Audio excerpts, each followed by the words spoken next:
وزير مساعد بالخدمات إدارة الخدمات الاجتماعية سنترلينك استراليا. يعمل بسعادة جراند أمينا مساعدا لعمليات تقديم الخدمات في هيئة خدمات الموارد البشرية، وهي الجهة التنفيذية في مكتب رئاسة الوزراء في الحكومة الأسترالية.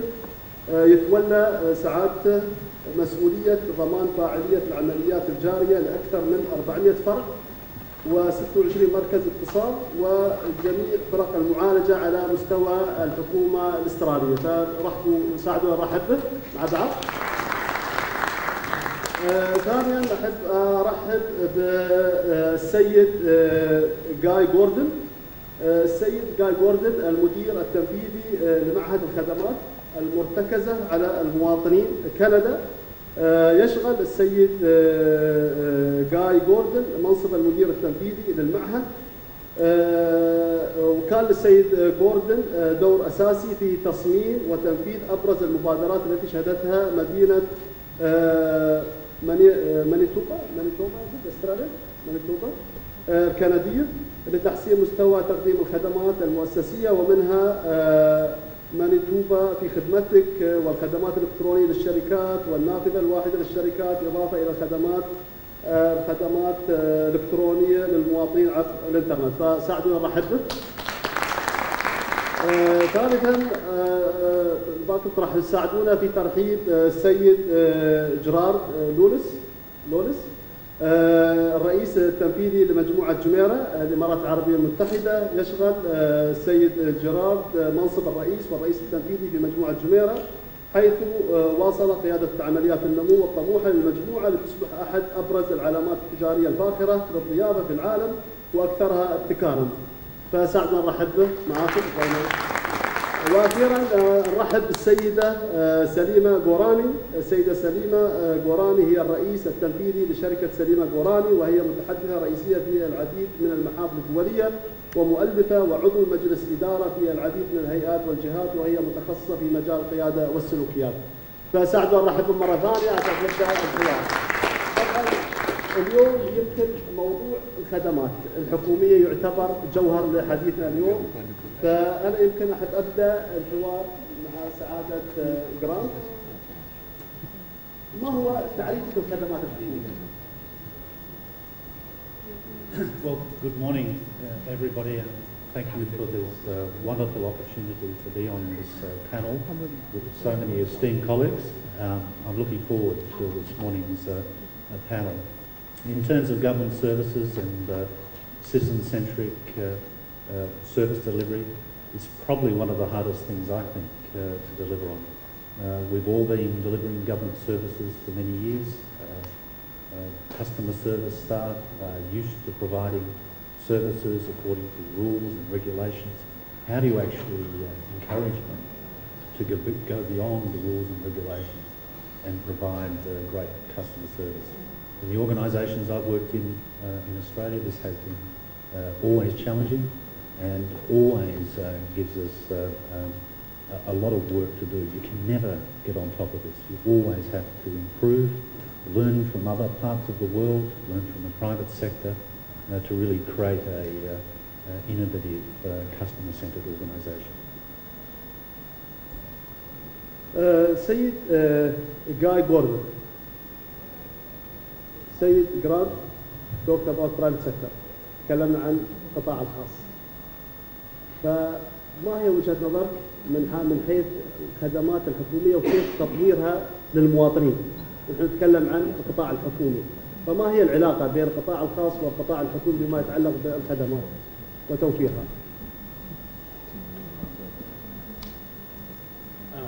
Thank you very much. Again, I would like to echo Grant's thanks for the opportunity to come to the United Arab Emirates and to present here today. With regards to your question of relationship, I would say that what we've tried to think about in Canada is what are the elements from the private sector service delivery models and concepts that we think are applicable, what can be used, and where are those things slightly different. I think in our context, we are being influenced on a daily basis by the expectations that are being created for citizens by the delivery being offered by the private sector. And over the last 10 years, we've seen our world greatly transformed by the emergence of technology, new brands, and new innovations. And those become very clear realities that citizens and customers bring to us in terms of their service expectations. So one of the ideas that we've taken from the private sector is the importance of measuring and understanding this. So what we do at the Institute on behalf of all the governments is we spend a lot of time measuring and understanding these expectations. Not necessarily maybe an attitude that we had 15 years ago which said we need to know what the reaction of citizens is to what we provide them, and if because we'll make the decision as to what we want to provide. In today's world, that's no longer good enough. You have to understand those expectations.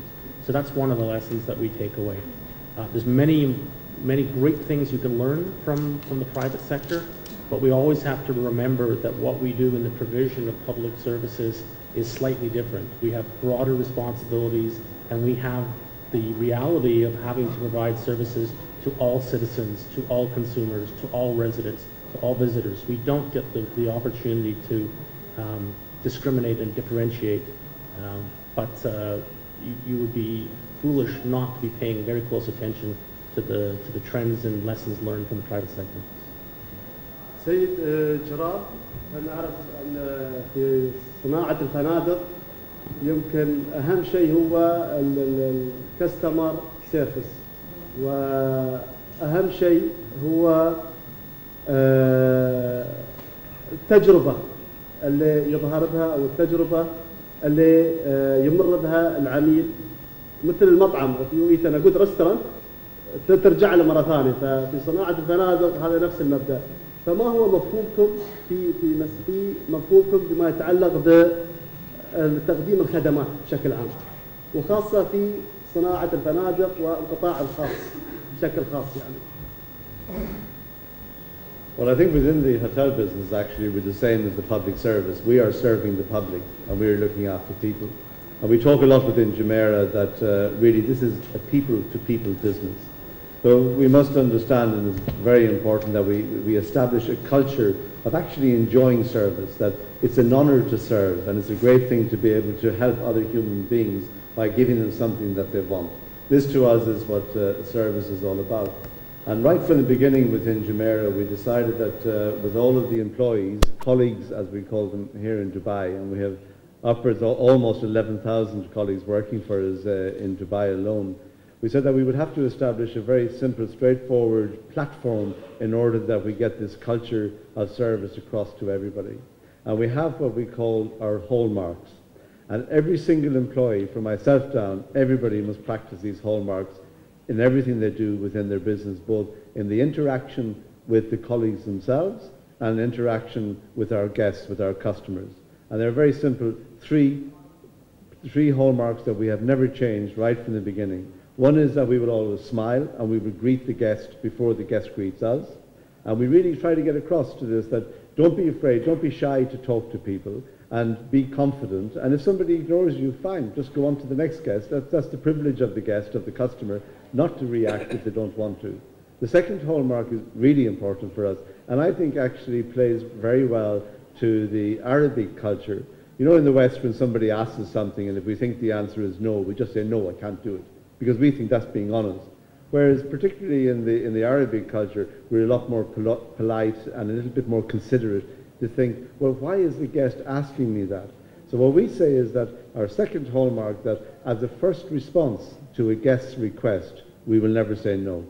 And this is really important because we're telling the employee, the colleague, think, why is the guest asking me that? What can we do to make it a yes answer?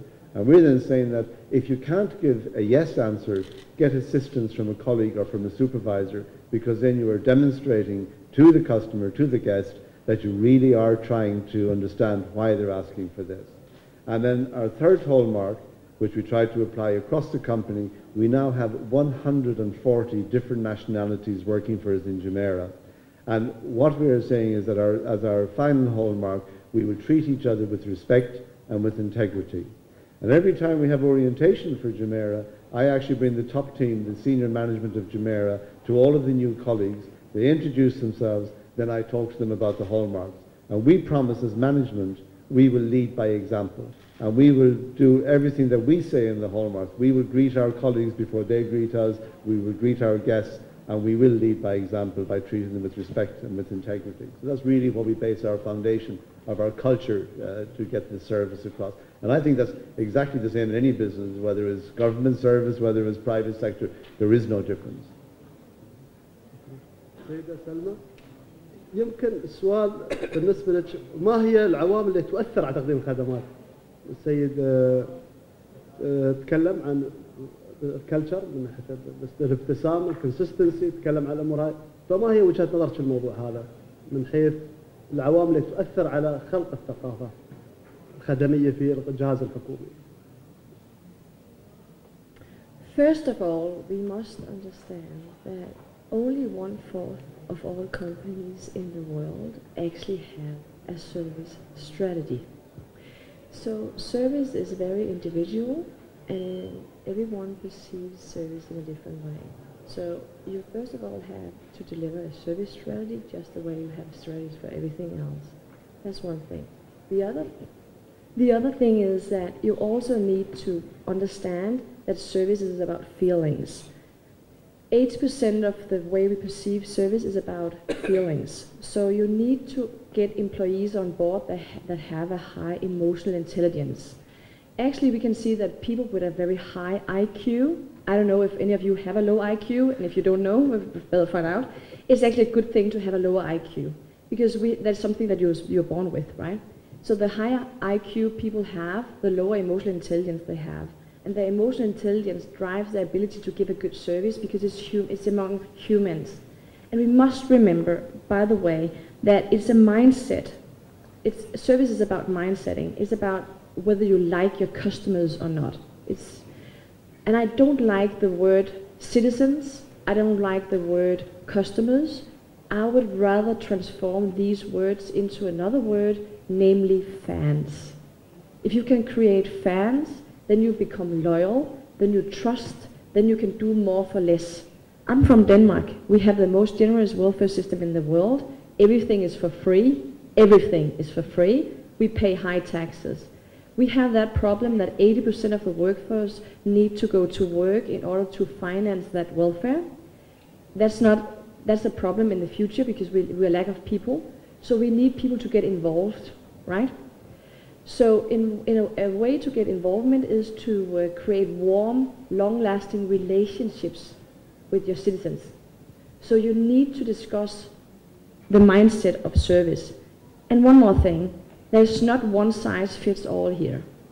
In 2020, you will see for the first time ever that there will be 5 generations working side by side. And they have totally different expectations to what is a good service. So you need to be aware of that if you have a level of service now, it might change within just 2 or 5 years because you get a new generation on board, they have new expectations. So what is a good service? It has to be differentiated, and you have to have like 5 different service strategies in order to be able to meet the needs of the different generations. أعتقد من خلال الحوار اللي حاليا صار يمكن نقدر نستلخص أن هناك في 4 محاور رئيسية للتأثير على الخدمات الحكومية يمكن، وهذا الفهم يمكن أول محور هو تكلمنا عن السمايلز، تكلمنا عن السنسيتيفيتي، تكلم عن البيست براكتسز، فهي عملية يمكن ما هي القيم والكفاءات والجدارات المطلوبة الموظف المعني بتقديم الخدمات الحكومية. Your Excellency, what do you think? What are the most important competencies? One of the things that we did in Australia back in 1997 when we created an organisation called Centrelink, the staff there would call, by and large, the people that they served as beneficiaries. And so in some slight disagreement with my esteemed colleague, we made a deliberate attempt to say we want to call the people we serve customers, because we want to develop a customer service culture and a service orientation. So we went very hard to change the language and give a sense of putting the customer at the centre of the business. We ran right across the country, and this is across a very big country, across 22 million Australians in the service framework where we had. We ran workshops where the staff would sit on the outside and the customers with the facilitator would talk about the service. Sometimes we'd even get a minister to sit in that outer circle. And the rule was that the staff, the ministers, the senior bureaucrats weren't allowed to talk. They had to listen for the first time. And that really did drive us to think more carefully about our staff. We asked our staff to wear badges. Everybody would wear a badge with their name on it, so that you know, if a customer was talking to that staff member, they knew who they were. As a senior leader, if I go to one of my service sites, I will put my badge on. I will wear the clothing as appropriate to model that behaviour. So as a senior leader, the ability to model that leadership behaviour, that customer orientation, and move forward. We've moved on a long way now. One of the things we have in our service sites are what we call customer liaison officers, and their express role is to meet and greet people as soon as they enter into the facility. To help them more like a concierge in a restaurant or a maitre d', the ability to help and assist and guide people to the sort of service that they need. Other things that we always talk about, we talk about two bookends. You get staff satisfaction right, you'll get customer satisfaction right. There's a lot in the middle, there's a lot of performance, a lot of things you have to do, but happy staff that want to be there, well-led staff will deliver you great customer service outcomes. يمكن عملية الاستماع لاحتياجات العميل، يمكن هاي واحدة من أهم الجدارات المطلوبة لبناء ثقافة الكاستمر سيرفيس. في كندا شو هي يمكن أهم، إذا نقول أهم 4 قيم أو 4 جدارات أي كاستمر سيرفيس، يعني أي موظف خدمة عملاء المفروض تكون موجودة عنده، شو هي تلخصها في إذا نقول 4 نقاط يعني؟ The points that I would point to you is, I think we've heard my colleagues express it. There has to be a natural disposition or attitude that enjoys dealing with people and recognizing that they have a role to serve and to assist and to solve problems. That's number one. I think a second one that's now emerging as very, very important is that they have to recognize, they and the organizations have to recognize that along with the art of service is the science of service. So in Canada, our major initiative is to professionalize service management and service delivery. There's a very different view of oneself and a very different role from being a clerical person versus being a service professional. You take on a different set of roles, whether you're a frontline person or you're a supervisor or you're a manager or you're an executive. To recognize that you are a service professional and this is a very important role in government is I think is a critical competency. You know, beyond that, the ability to listen, and then I think fundamentally the ability to take initiative and to act. يمكن موضوع السمايل كان مهم، موضوع الانيشيتيف، موضوع الاستماع كان ايضا مهم. فكيف نقدر مثل صناعة الفنادق، يعني كيف نحن نقدر نضمن ان العميل بياخذ نفس الخدمة كل مرة يجي؟ كيف نضمن استمرارية تقديم الخدمات هاي بشكل مستمر؟ فشو هي الأشياء المعتمدة عندكم في فندق جميرة مثلا فيما يتعلق بضمان استمرارية تقديم نفس مستوى الخدمة كل مرة يعني؟ Well, I think the main measure that we have to have is a good format for training. We have to have the building blocks of training, that we take our people all the way through, that we have very formalized training programs, as any big organization should have. And the training programs have to naturally revolve around what we would say would be the foundation of our culture, such as the hallmarks. The other part that's really important to us is empowerment. And you know, it was very interesting. Some years ago, we had a big talk for Jumeirah where we invited CEOs from Dubai to come and join us for a day, just to talk about the company, what they like about the company, what they don't like about the company. And we were talking about the hallmarks, and everybody said, yeah, these hallmarks are great, especially the second one, that you never say no as a first response. But one of the CEOs said, I use your hotels a lot, but you don't empower your employees at a junior level to be able to make decisions behind the counter. And this was so important. I'm not going to tell you how much empowerment we gave the actual, the actual receptionists and the people in the food and beverage areas, but the junior colleagues are now empowered within Jumeirah to make decisions to a level. And using technology, we can very easily track if somebody has been too generous all the time. But you can imagine if you're just checking out from a hotel and there's a discussion as to whether or not you had a Coca-Cola from the minibar. Now you might have paid about $700 or $800 to stay in the hotel for the night, and how much does a Coke cost us? So of course the employee should be able to say, well, look, don't worry about it, have it on us, and thank you very much, and we look forward to seeing you back. So this empowerment is really important, and that comes from a very formalized training program, which we think is really vital to get the message across throughout the organization. سليمة شو رايك في الكلام اللي قاله الإخوان؟ What do you think يعني بخصوص الامباورمنت؟ يعني أيضا empowerment يجب أن تأتي في نظام، يعني ما تقدر تحط you cannot empower without having a system. فشو هي أفضل الممارسات بناء على خبرتك في هذا المجال يعني إعطاء تمكين، ولكن تمكين مقنن مثل ما تقولين فيما يتعلق بخدمة العملاء؟ First of all, I can see a tendency of bringing the people who serve clients are often poorly paid and poorly educated. Poorly paid and poorly educated. So service needs to be a high status job, first of all.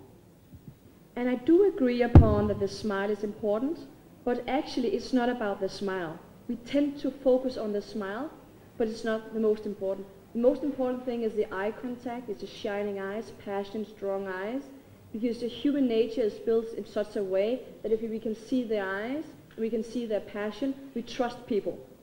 And service is about trusting. And because of the financial crisis, we no longer trust companies, we trust people. And when it comes in terms of service as being a business case, I have a rather exciting case, I think. In a library, we change the lights, we change the furniture, being bad furniture, tough to sit on, cold climate, cold, not cozy to be there. And then we took a reception, then we placed a woman, and she was very angry, not polite at all. In 1 week, we increased the amount of complaints with 60%. Then we kept the bad lighting, the cold environment, the bad chairs, but we changed the person behind the desk to a nice woman, right? And in 1 week, we changed the complaint rate with 55%. So people can actually live with bad environment as long as the people being nice. We made a survey among CEOs and asked them what is a good service. And the CEOs actually said, the person I talk to needs to be nice. Not even competent, just nice. When it comes to design of a company, we must remember two things. In terms of service, you have two definitions. High touch. High touch means that you touch my heart. That's what you talk about. Touch my heart, make me like you. As a company, as a person. That's one thing. Then you have high tech, meaning that the younger generations, they want to serve themselves through smartphones, applications, whatever. Make that work. They only want to, if it doesn't work within 30 seconds, they push it away and say it doesn't work. So high tech and high touch is the future of good service. But the difficult part is high touch, because that's a culture. Another thing, you can easily go home, try to analyze your culture in your section, in your business environment, but it's impossible for you to describe it. You know why? Because if you have been a part of a culture for more than 3 months, then you're no longer capable of understanding your culture because you're a part of it. So you have to bring in people analyzing your culture, make observations, and describe to you how it is to be a customer.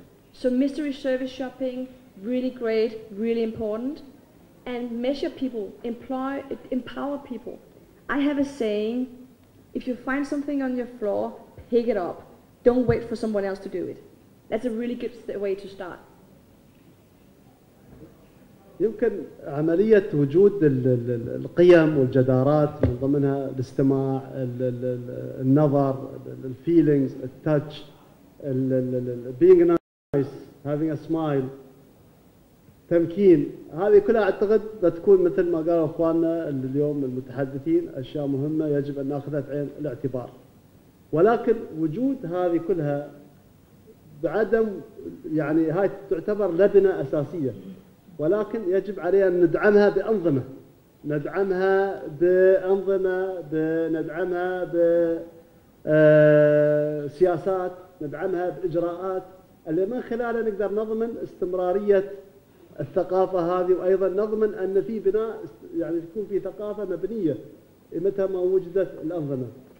يمكن في استراليا سعادتكم شو هي أهم الأنظمة اللي اشتغلتوا عليها يمكن في السنوات الأخيرة فيما يتعلق بتطوير الخدمات؟ نحن نعرف أن عندكم مسؤوليات كبيرة، أكثر من 26 فرع، أكثر من 400 خدمة تقدمونها، فشو هي آخر الأنظمة اللي تسعى في هذا الاتجاه يعني؟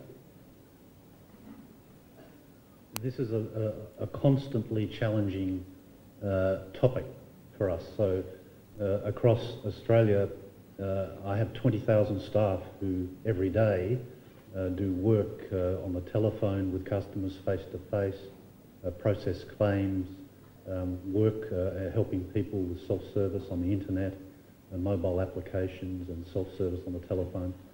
So you just have so many interactions every single day. I get a live feed of data. I could at this very moment fire up my iPhone and get a sense of the wait times for telephony, face-to-face. Are the online systems holding up? What's the volume coming through? Are there any emerging issues? So we are relentless in terms of our management information, performance capability, and moving forward. We establish what we've got as a channel operations facility that's always looking at the metrics and the performance. We're also trying to understand the different load and shift that could go across those channels. We are moving as much work as we can to self-service. We are trying to get our customers to do more of the transactional data themselves or work themselves, so we can free our staff up to provide better customer service, wrapping around that individual, looking at their total circumstances, so that we don't just treat them for one component of their life. We look at their whole family, their whole circumstances, the whole package. And so we're building new capability. We're developing a process called Tell Us Once, so that all you have to do is tell us once your story, and we can now go forward and do that. Now it sounds simple, sounds like something everybody should have, and maybe here in this country you've already got it, and I'm sure I'm going to learn many things from the work that you're doing, but it challenges us to do that in that sense. The other thing that we do is we measure our customer satisfaction relentlessly. We have a very integrated program of data that's provided to us from an outsourced provider, and we look closely at that on a weekly and monthly basis. The final thing that I think is always a powerful thing, and a mentor that helped me in the customer service journey, and I say it's a journey because you're always on this journey, said to me that a customer complaint is like a gift. Take it like a gift. It tells you what's going on. But what you need to do is, rather than just taking it, you need to do something with it. Understand what's going on, reflect and change, and think through about how best to fix it, particularly if it's a systemic issue. that needs correcting. سهولة توفير الخدمات أو سهولة توصيل الخدمات يمكن تعتبر عامل مهم لبناء ثقافة الخدمات. إذا أنا عندي صح أنا أبتسم أنا أضحك أنا هذا، لكن عندي إجراءات معقدة، العميل في نهاية المطاف بيحصل سمايل وبيروح يعني ما بيخلص شغله. فشو هي وأنتم ما شاء الله مستر جاي you've worked on موضوع الخدمات الإلكترونية للمواطنين عبر الإنترنت. فلو تكلمنا بس عن يمكن خدمات توفرونها في الحكومة الكندية، تكلمنا بشكل أكبر عن سهولة وصول الخدمة للمتعامل.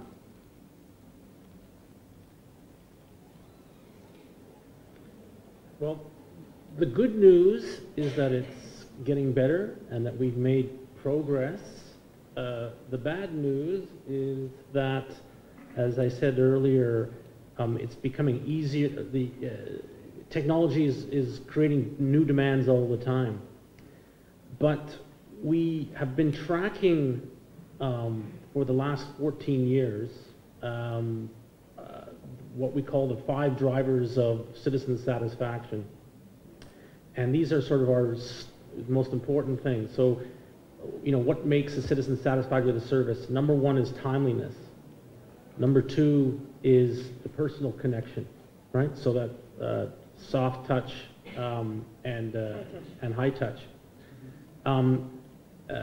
Access is hugely important, number 3. Number 4, did I get what I came for, the outcome? And the 5th is the previous experience. And that previous experience might not be your ministry, your department, your staff, might not even be in your government. It's being created by a previous experience that's setting an expectation. So measuring and monitoring and thinking about access has been a key focus. So in the Canadian context, we have started by trying to improve access by creating single window centers, bringing services together.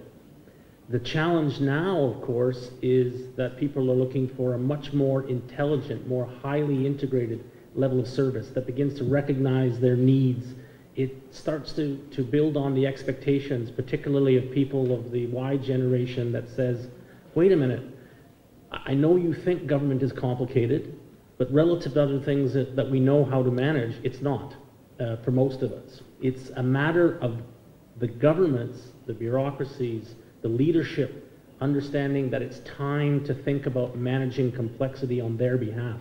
That is probably one of the most important sort of themes that we try to drive through our training and our culture, that it's our job to manage complexity on behalf of the client. It's not the customer's job to manage complexity. And you know what? We're getting better at it. And just listening to the experience, listening to having experience here at the hotel, listening to Grant's experience, seeing the dramatic evolution of the services here in the UAE that I've noticed since last visiting 3 to 4 years ago. We're getting that message. It's sinking through. It's not a difficult message to have with today's generation of leaders. When I look at the room here, folks that are going to be working in the public service the next number of years. It was a more difficult message a few years ago, but it's becoming easier. And certainly it's a message that's resonating with the leaders in government, because the ultimate outcome of engaged employees, good service, is trust and confidence. And that's what we measure, is the trust and confidence. And that is directly related to these elements. Trust and management. I think that's a very good concluding remarks. احنا نعرف ان في الفنادق عادة خدمة مطلوبة، في نفس الوقت الرواتب compensation remuneration دائما يعني الفنادق مش هي اللي تدفع افضل الرواتب. معروفة ان في صناعة الفنادق دائما الرواتب هي على الداون سايد. فكيف نقدر نضمن شو هي الأنظمة اللي عندكم موجودة حاليا في مثلا جميرة جروب فيما يتعلق بإدارة الأداء الموظفين، إدارة أدائهم، متابعة أدائهم، كيف نضمن أن هذه التحديات كانت موجودة، أن الموظف ما زال صح مع الراتب بسيط ولكن ما زال قادرا يحافظ على السمايل، يحافظ على تقديم مستوى الخدمة المطلوب وتقديم وفق الشروط والمعايير المتاحة. فشو هي الأنظمة المتاحة عندكم فيما يتعلق بتقييم أداء الموظفين؟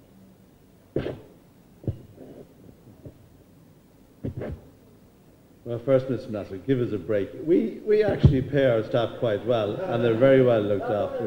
And you can ask them, ask the man there making the coffee whether he's happy or not. Because, you know, it's a myth within the hotel industry, and particularly here in Dubai.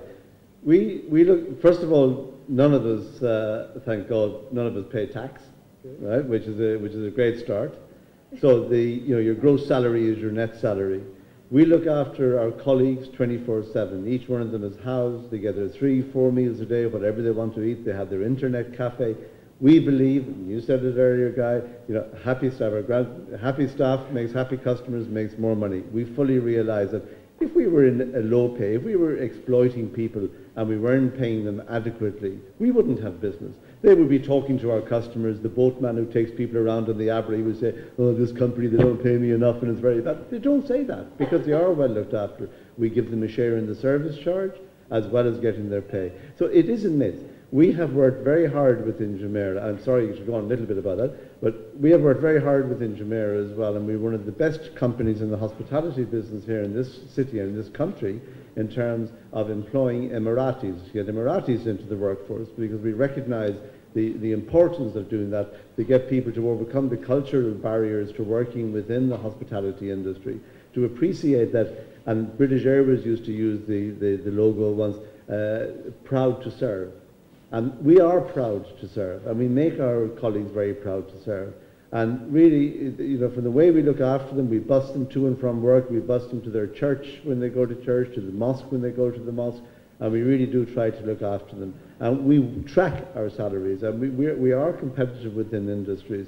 And also, we have a very good system of promotion from within. We always advertise all of our promotional positions within the company before we do it outside. So everybody can apply online within the company for the next job. We have our appraisal systems, we have our measurement.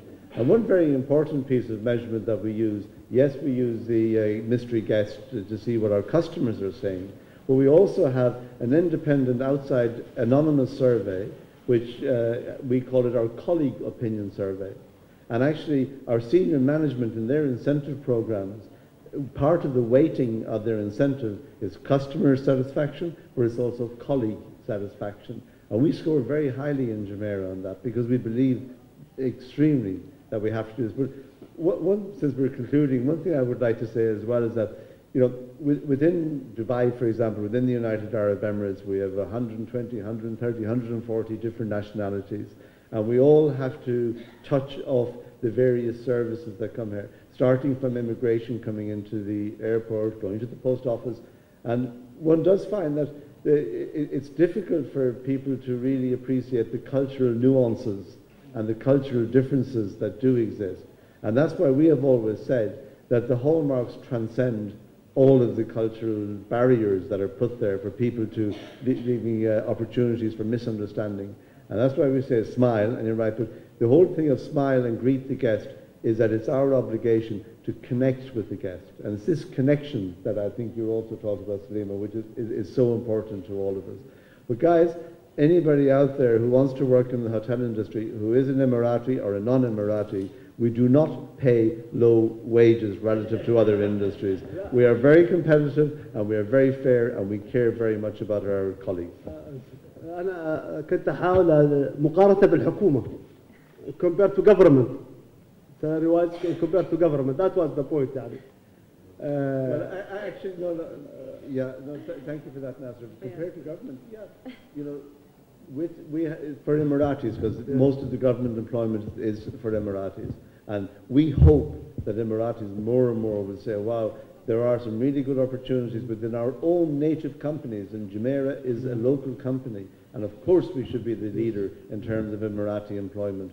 And I can tell you that we are competitive, except I will say, I wish the government, the public service, and the private sector would have the same public holidays. Yes. Because it's these kind of things and the same kind of work hours. This is, we can take it maybe outside the discussion. I mean, but the point was that there's a lot of things we could talk about here, but then we need to focus on our topic is how to ensure, regardless of Now we need to ensure there is an environment for customer service.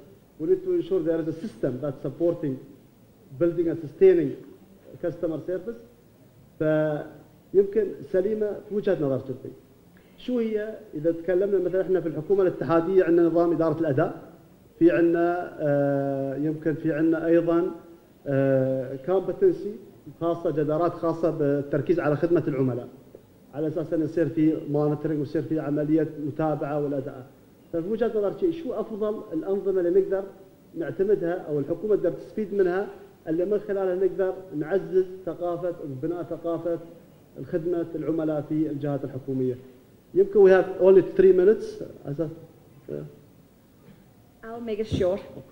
First of all, you have to implement what we call a service chain, meaning that when a client have a thing to do, like access to something or want to, you have to make sure that you close the deal. That's a service chain. It's kind of advanced, but it's a service chain. Furthermore, all your employees need to be educated in how to be a good host. Because let me explain. What we have found out is that the more educated people are, most people in the government are really well educated. The more educated you are, you can be yourself. You can do whatever you would like to do in terms of the service of the passengers. So they actually bring out the creativity in each employee. So poorly paid, high customer loyalty, Southwest Airlines. I find that rather interesting. We should be careful about measuring satisfaction, because what we have found out is that satisfaction does not say anything about loyalty, nothing. Plus 90% of all the citizens above 45 don't complain. They just leave. So you can't measure satisfaction. You need to make sure that every time you have a transaction with a citizen, you need to ask him, was this a good experience or bad? Yes, no. Red, green, whatever color you want to need. Just push a button, just do something.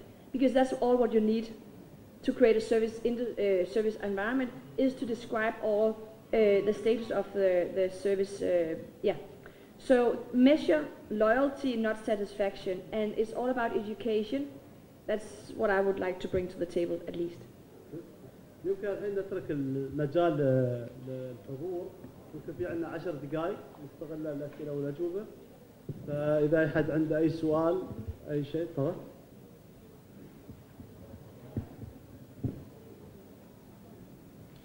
نعم. أول شيء ببارك لكم الكمي. أنا اسمي سامر شرقاوي من وزارة العدل دولة فلسطين المحتلة. أنا برأيي إنه لازم يرتبط نظام تقديم الخدمة وتلقي الرضا عليها تماماً زي القطاع الخاص، إذا ربطنا إنه رصيد الدولة أو النظام هو رضا أو وفاء المواطن، وبالتالي لازم يكون في نظام كامل له علاقة بالعقاب والثواب للموظف، لأنه هذا هو وجه أو النافذة تبعت الدولة للجمهور. التعاطي مع موظف الخدمات على انه مجرد موظف خدمات عامة هو بحد ذاته زي ما حكت سليمة هو فيه تقليل من القيمة. وانا برأيي في مجتمعنا العربي لحد هاي اللحظة انا يعني فخور انه في الامارات في مستوى كثير مقبول من هذا الموضوع. انا اول مرة بزور الامارات فشفت بعض الملاحظات الرائعة جدا، اتمنى انه تتعمم التجربة على دولنا العربية اللي يحس فيها المواطن انه هو فعلا اساس ومحور هاي الخدمة. شكرا. The question here is how complete services are in terms of now service خدمات لا تقدم. sorry that was in English or Arabic I'm confusing you. الخدمة لا تعتبر مثل ان جزيرة لوحدها، فهي مجموعة، هي تعتبر مجموعة جزر مرتبطة مع بعض. فشو وجهة نظرك في مسألة العقاب والثواب؟ يمكن هذا المين بوينت. Look, I might try and start answering that question. I think the essential, one of the points you made is that it's a window into government in terms of delivering service, and I completely agree with that. In my world, in my country, politicians make the the rules and the legislation. Public servants have to go forward and make that happen to the best of their ability. And quite often when I talk to politicians, they say, well, we wanted this to happen and you've delivered this. That's not good enough. And so, you know, as public servants, we have to be, one of the things I think that's slightly different to the private sector, you always have to understand the reason why you exist. You don't just exist because it's a nice thing. You are there to deliver the service on behalf of government. And in some of the experience I've had, in some organisations, we've moved a bit too far away from the core understanding of government. And you can get cut adrift and disappear in that sense. So you need to be very much connected to the ethos and direction and focus of the government. Well, I love the point that the question made about the liberating aspect of getting good service from government facilities, because then the citizen really feels empowered and the citizen feels that he's in the right place.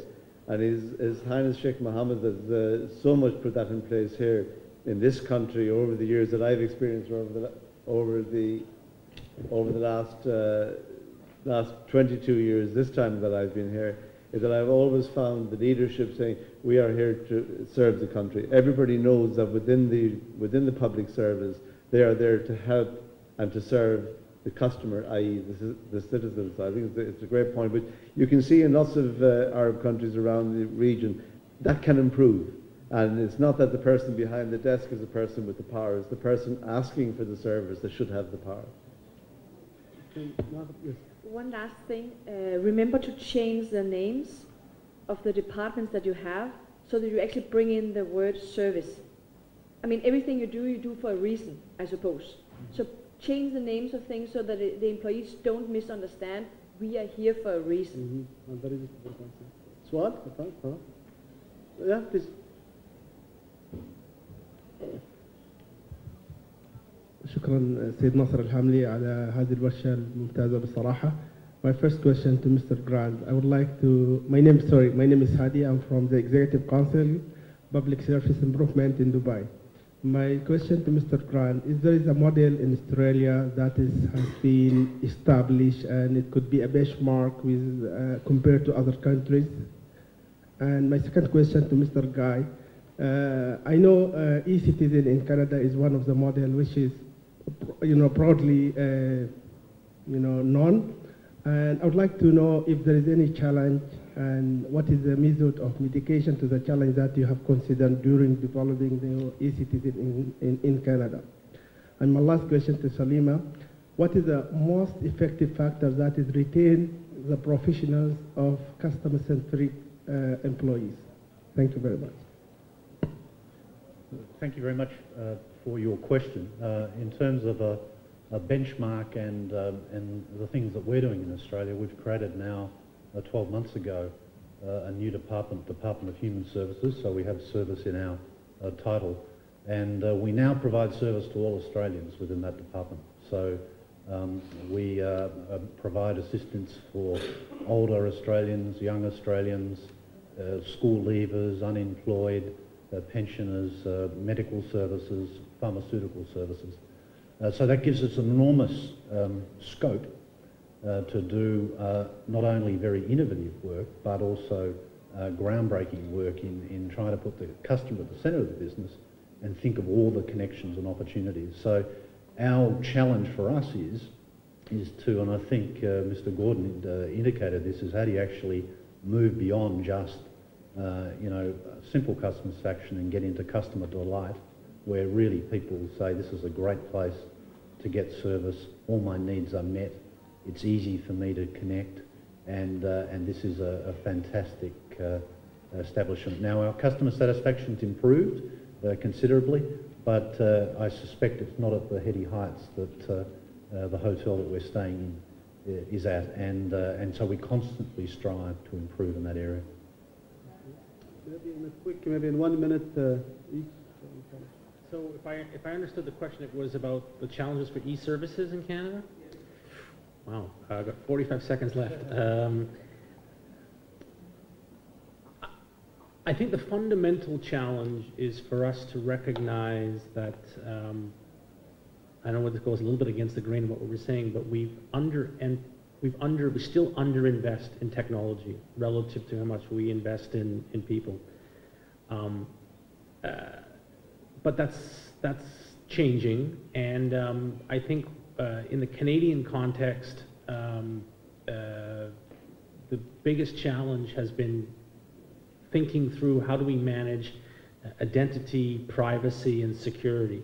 That's still to the largest degree I'd say the biggest challenge. But we have of late made significant progress, and if you follow this world, you'll be seeing that we've managed to come up with a model that reflects the kind of cultural views of personal privacy and protection, and do it in such a way that still allows personal choice, but then opens the door to the next generation of e-services. So it's taken us a long time to wrestle that one down, but I think we've made that. I think we've met that challenge, and you'll see, I think, a big takeoff of e-services in Canada. And to become a truly customer-centric organization, goes both on terms of behavior, attitudes, and systems. And systems is very much about why do we do the things we do? Do we do it for our own sake or for the customer's sake? Big questions. I worked with a mayor last year, and he said, you can take away all our citizens for a week, and we wouldn't even know they were gone. I love that. 68% of each dollar spent on employee training goes on training on their competences within their work. There's a very little investment in people's soft skills, very little. And we need to recognize that the soft skills represent the whole perceptions of have received a good or bad service. If I should reward or even rate the service I received last week from the Danish government, 80% of the total reward would be on the feelings I had through the transaction, and very little of the actual thing that happened. So we need to reward soft skills more. So what we did in one company was that we actually announced a customer spokesperson who takes out 4 or 5 clients every week, and he follows the cases through the organization, talks about them, and makes people aware that we are here for a reason. عندنا بس مجال حق سؤال أخير يمكن. تفضل. بسم الله الرحمن الرحيم. شكرا لك ناصر. الدكتور عبد الله صحوة مدير عام الإقامة بجانب الشارجة. أشكر الأخوة الحضور على ما أفادونا فيه. سؤالي في ظل قيام الحكومة بدعم برامج حسن التعامل مع المتعاملين، ومنها إطلاق وثيقة خدمة المتعاملين والدورات التي تحث على حسن التعامل مع الجمهور، ولكن عندنا مبدئين. مبدأ التربية، يعني احنا اليوم الموظف يأتينا بعد عمر 18 سنة أو أكثر. التربية لها تأثير، وأيضا عملية الرولر كوستر، أن الإنسان يمر في اليوم الواحد بمنعطف، قد تكون يعني حركة الأعضاء الداخلية عنده بعض المشاعر، بعض الظروف، فبالتالي تعامله مع المتعامل قد يكون يعني غير جيد. سؤالك مرتبط أيضا بأن كيف يدوم حسن التعامل مع المتعامل. احنا نثقف الموظف، ولكن في مرات معينة يسوء التعامل. هل الحل اللجوء إلى التقنية؟ لأن إذا برمجنا الخدمات مالنا بالتقنية نستطيع أن نضع كل ما نريده من حسن التعامل مع الجمهور. وإذا عممنا التقنية على كل خدماتنا في ظل فكرة عصر ما بعد الوظيفة، ما هو الحل بالنسبة للموظفين الذين سوف يتركون القطاع العام لأنه لجأنا إلى التقنية؟ السؤال what to do? How can we balance? Again, back to the balance. Would you like to try to? Well, look, I think it's a very, very important question, and we train our staff for their technical competencies, and so we have very sophisticated e-learning systems and training systems for our staff for technical competencies. But when you get into the soft skills, the customer-focused relationship-building skills, much harder to do that, much harder to measure the performance of an individual staff member for their interactions. So things like voice recording in telephony, things like peer review, and one of the most important things, I think, and this links back to get your staff satisfaction right, you'll get your customer satisfaction. Good performance review mechanisms. Invest in your leaders, spend the time with your staff, sit down, how are they going, why didn't that go so well, what do you need to do better? And I can't, I think that's one of the critical kind of components, that leadership. I won't repeat what Grant said, because I agree with everything he said. I think also that one of the big issues we actually have in this country is that we in the private sector lose our Emirati employees to the public sector, to the public service. And I think that we do give them a good grounding, but it is an issue in reverse that we would have. And I agree completely, you have to have a proper appraisal system. Each person has to be treated as an individual. Each person has his own aspirations or her own aspirations career-wise, and they must be recognised and monitored and encouraged. In Denmark we have 5 million people, small country. 800,000 out of 2.5 million Danish citizens who go to work, half of the Danes work, 800,000 of them are employed in the public sector. So a career in the public sector is high status, right? So it's not low status, and it's very transparent. So I can go on any homepage of any section in the public, in the government, and find the one responsible for the whole thing. And I can write him or her directly. But that's a part of the Danish culture. It's a very flat hierarchy. So you can email, you can call, you can even walk in everywhere and talk directly to the one that's in charge of everything. And that makes the distance between me and the government, even me and the Prime Minister, Helle Thorning-Schmidt, is very short. And that's also something you have to work with, that is a close, direct connection to you and your employees and your citizens. Yeah, just, I mean, I agree with all of the three here. I just would make the comment that I think it's quite interesting how much progress is being made. We recently were learning about an application of a government function in Canada that competes with the private sector in the banking realm, and they were using real-time intervention of performance, but it was based on coaching, and it was that ability to be able to determine for their business that these were the really important interactions, and they were actually moving forward on real-time coaching, and it was directly related to the quality of the service interaction, the performance of the individual, and they knew it was critical. All of which I think comes down to the fact that we're seeing a trend all around the world with leadership from Australia and private sector and here in this region by the UAE, but it's about the leadership understanding how important it is and how much further we have to go. But if you think about where the Australian or the Canadian services were 15 years ago to where they are today, a huge change. If those of you who were working in the system remember, if you would go to a senior management meeting, the last thing they would ever talk about was service. Now it's there. Item 1, 2, 3, 4. That's the change. في نهاية طبعا اليوم الحوار طبعا اليوم عندنا كان 45 دقيقة نتكلم فيه، يمكن نحتاج وقت أطول، موضوع مهم جدا، ولكن في نهاية المطاف يمكن الكونكلودينج ريمارك اللي نقدر ناخذها أن تحسين مستوى الخدمات يمكن ما يعتمد فقط على المظهر الخارجي، ولا يعتمد يمكن على السلوكيات فقط، إنما يمكن يتعداها ليصل إلى الصف الأمامي والصف الخلفي للمركز، وجود ثقافة مرتكزة على احتياجات العملاء، فهم العملاء، وبالتالي تضع الأنظمة اللي من خلالها نقدر نوصل خدمة وخدمة مستمرة للعملاء. في نهاية المطاف ساعدوني نشكر المتحدثين على الاكسلنت برزنتيشن.